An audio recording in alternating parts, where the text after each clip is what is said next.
things that kids are going through in America today, in school and in life, is so much more difficult than the things I went through even 15 to 20 years ago.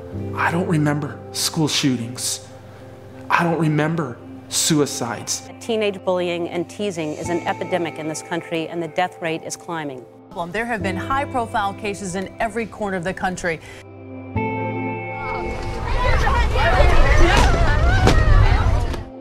I see these kids in schools every day.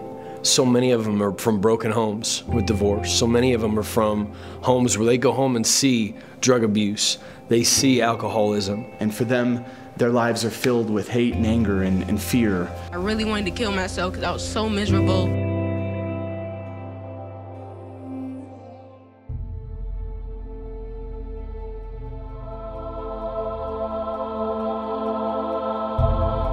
I was like, what is it? And he said, well, I can't really describe it to you. He said what they're doing is they're doing presentations in schools all over the country. And the story that they're telling is making a tremendous impact.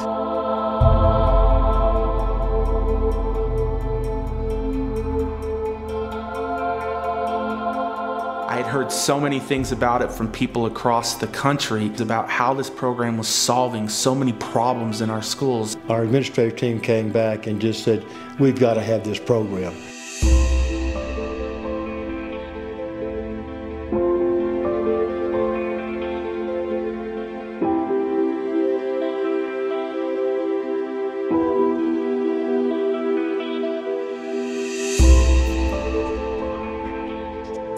I remember sitting on the front row in the auditorium that day. 2,000 students sitting in the gymnasium, quiet, respectful.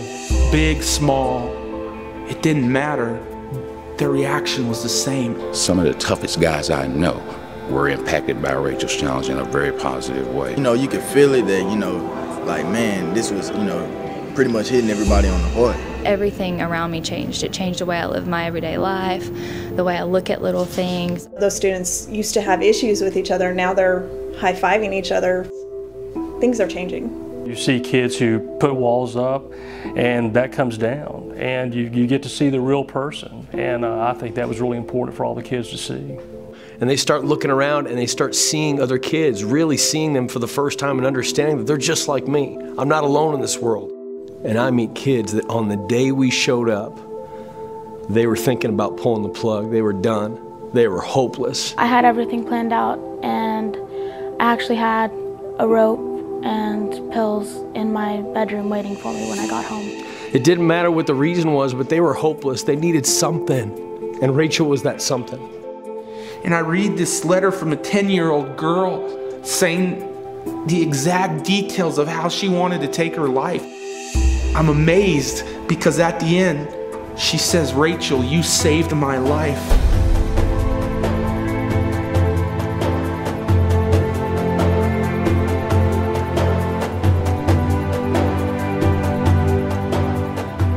And so many adults I meet, they'll say our kids today, they're lost.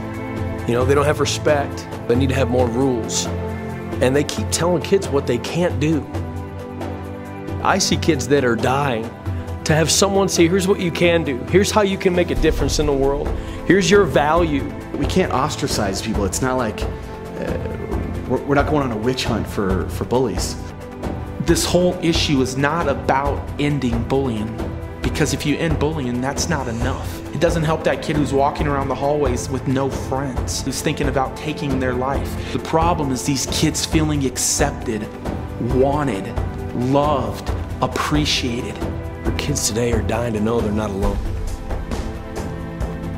They're dying to know that they matter and that they're cared about. It's about having compassion that they have a story, and having other students realize that when they see this person as a bully, that that's just one layer to them, that this isn't something that defines them at all. Since Rachel's challenge arrived, you can feel, you can see, you can taste the difference. We found that there's been a decrease in the number of bullying taking place in the school as a result of Rachel's challenge. And Rachel's story was that huge thing for them that made the difference, that helped them turn the tide. And they went from hopeless to hopeful that not only their life would mean something, but that they can make a difference in someone else's life. That's the magic of Rachel's story.